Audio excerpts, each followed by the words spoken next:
Welcome back to the Ultimate 180, where we are creating change 1 degree at a time.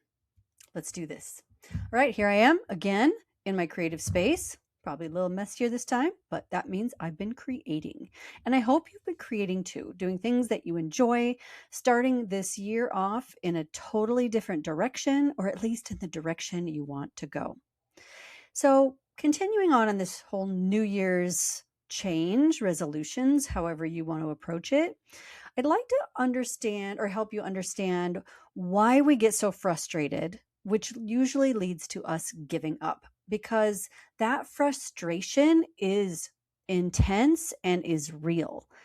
And I would hate for you to give up on your great dreams and your goals for the year because you just get frustrated with yourself. So, how do we stop getting so darn frustrated that we quit? Because that happens all the time. It happens to me. I get frustrated. I look at myself and I'm like, wait a minute. You said you were doing great. And then bam, now look at you.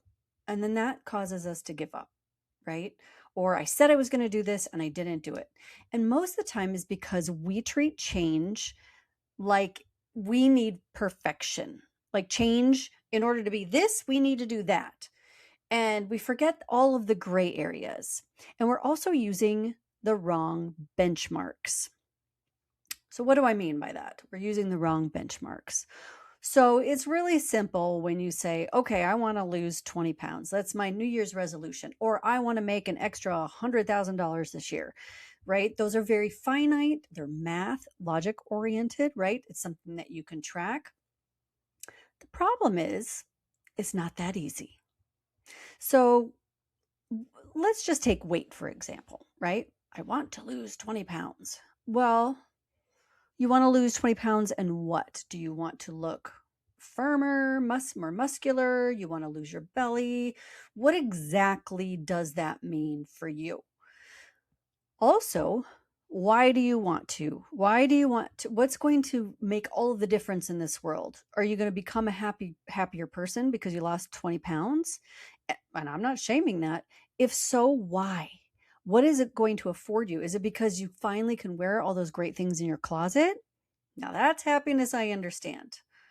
But you got to figure out what it is because sometimes those pounds on the scale really aren't what is reflecting what's going on in the body. And so we have to give ourselves grace because just like every other piece of change in this world, it is never a straight line, right? It is a roller coaster. And that is where we start to get frustrated because we are dealing with a roller coaster. And even when we're dealing with something finite, something exact in a science like pounds or money, right?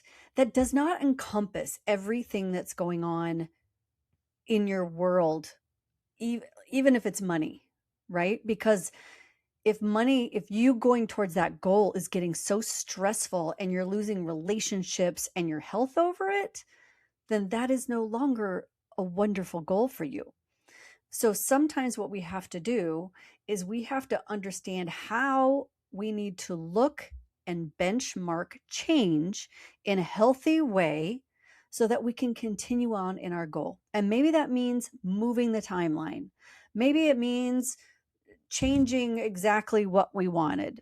And all of that is okay. But this is just going to help you get more clear and keep you on pace quicker. And that's really what we want to do. We want to continue moving forward instead of giving up time and time again, because that just makes us feel worse. When we feel like we give up, it just makes us feel like I did it again. I gave up again. I didn't meet my goals. We don't want that. We want change. And here's the deal with change that's interesting is so when we look at making change, there's something in our head that we strive for an exact science, right? We want to see this because this equals that I made change. And that it's really not the end result that's the biggest part of change. The biggest part of change is all in here. And it's how you are setting your boundaries for yourself, your personal boundaries, and how you're viewing those boundaries and how you're viewing change all along the way. And so, how are you treating yourself? What does it mean? What does it mean when I say, what are the benchmarks? What's it's all in here. I'm going to give you an example because it's not about perfection. So let's say you're trying to be healthier this year, right? There is a large behavioral component. The same with money, anything. There's a large behavioral component that goes along with this very finite, exact change. And what we like to do is we like to focus on that end change.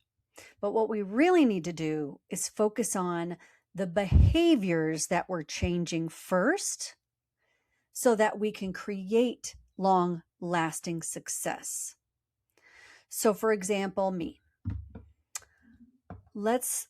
I started the year and I wanted to just cut out sugar and anything really to do with sugar. So, no sugar, no alcohol, no simple carbs that will turn into sugar really quick in the body. And it was really only because I went a little crazy this holiday season and I felt really just like gross. I'm like, God, I just ate way too much sugar.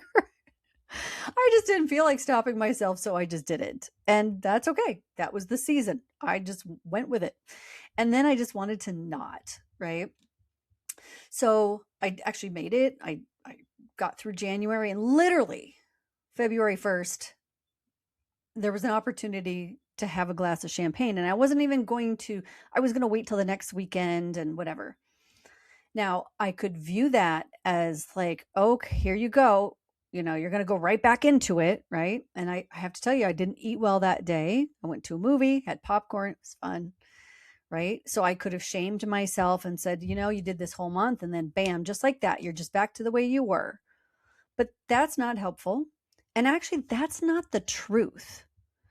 And so I could go back into my old habits of shaming myself, or I could go back into my habits of, well, one day is like blown, so might as well blow the whole week, right? That's a habit a lot of us do. Like, oh, well, I started out the day with a donut. Screw today. I'm just going to go crazy. Instead of continuing in that pattern, we can give ourselves a little grace and say, oh, how wonderful. You allowed yourself to step out of the boundary and have a little fun. And now let's just step right back into that boundary. But we don't do that a lot. Why? Because we're not taught that. Nobody teaches us that that's okay. And that's actually empowering because once you step back into that boundary, it's like, oh, I have the power to do that. I'm strong enough. And I didn't even give myself kudos, by the way, right? If you think of that line of thinking, I didn't even give myself kudos for like, wow, you made it a whole month. Fantastic. That's wonderful. Good for you. You did something new. You've never done that before. I never wanted to do that before, but I did it. So we have to start with our congratulations. We have to give ourselves permission that when we step out of the boundary of what we set for ourselves, like, okay, here's what I'm going to do. And oops, I kind of veered off path. That's okay. I'm going to give myself permission to just step back on the path. And this happens a lot with us mentally. Like if you're having like a downward spiral day or a downward spiral week, right? Your old kind of patterns of thinking start to kick back in and you're like, "Oh no, maybe I'm not on the path to success the way I was, or maybe things in the world aren't as good as I thought, or maybe I can't do this," right? We all have those days. And then when we stop and we notice and we take inventory and we say, you know what, it's okay. It's okay to have a down day. And we're not going to spiral because what was I thinking last week when I felt so great? What was I doing? What was I thinking? Oh, okay. I probably did a better workout that I said I was going to do. I probably ate better, like I said I was going to do. I probably, started some new habits in my life or whatever that I didn't do. And just to take that notice and then congratulate yourself for noticing, like, oh, wow. Yeah, that's right. I'm changing new habits. So the quicker you can turn around and reset yourself back on the path, that's what we're looking for. That's what we're looking for to create change. It's not the number on the scale. It's not the number in your wallet. It's not any of those end goal things. The way you know that you are stepping towards real lasting change is just by you noticing and getting back on that path quicker. So every time you get back on that path quicker, that's when you can say to yourself, yes, oh my gosh, I am changing. I am becoming that person I've always wanted to be. I realized that over the last year, I was really telling myself that I was an undisciplined person and that I really needed to work on self discipline. And then I started to really focus and to notice, right? I'm like, what are my patterns, right? Because other people suddenly were coming out of the woodwork saying, gosh, you're such a self-disciplined person. It's amazing. I wish I could be like that. And I'm thinking, who are they talking about? It's so stupid. But when I really looked at it, I'm like, look at everything. Look at your bedtime routine. Look at the time you wake up in the morning. Look at your schedule. Look at the things you do, right? Like I realized I am actually quite a very good self-disciplined person. And I'm thinking, why was I lying to myself? Why was I telling myself or allowing myself to tell myself those lies? Because all it was doing was hampering my success. And I was cheating myself on the fact that I am very quick to get myself back on that path. And yes, do I veer? Have I had years that I've veered? Yes.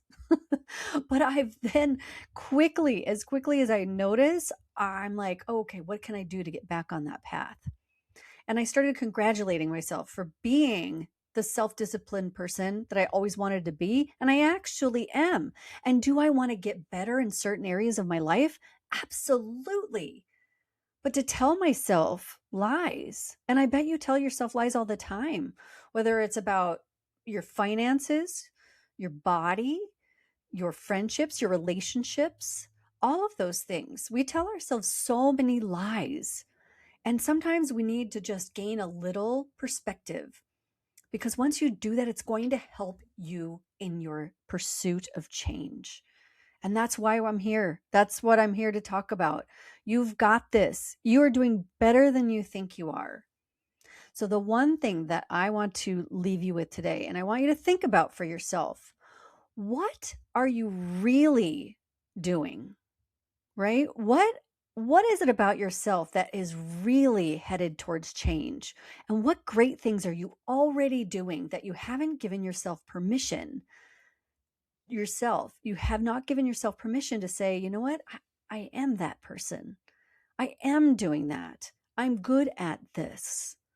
Let's do that first and start noticing, man, I'm getting quicker and quicker and quicker about noticing when I'm off path. And I'm taking myself and saying, it's okay. It's okay. I had that birthday cake. It was somebody's birthday. And I'm going to get back on. And tonight I'm going to have a wonderful, healthy meal. It's totally fine. There's nothing wrong with it. Stop beating yourself up so much and notice all the great things that you're doing. That's when you know you are making great changes for yourself. Right? So take notice. Love to hear what you're doing. Thank you so much for being here. Thank you so much for trusting me. And thank yourself for doing such a great job this year already. Even if you've scrapped everything, that means maybe it wasn't right for you.